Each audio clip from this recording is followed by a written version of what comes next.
Здравствуйте, дорогие друзья! Меня зовут Севастьян, я мастер практики омовения огнем. И сегодня в клубе «Тепло души» я прошел сеанс у народного целителя Бахтиера Шохова. И запрос был следующий: поработать с шейным отделом, но ярче всего была боль в пояснице. И, собственно, вопрос стоял в этом. Первый сеанс, получается, я пошел к нему.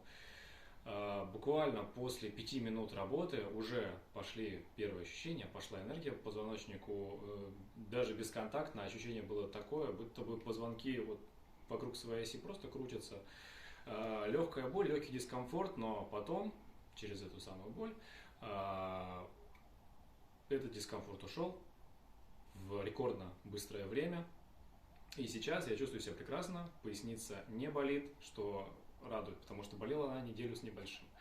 И в догонку еще Бахтиер поработал с шеей. С шеей у меня долгая очень история. Суть в том, что эффекты есть, и эффекты фантастические. Мне понравилось, всем рекомендую.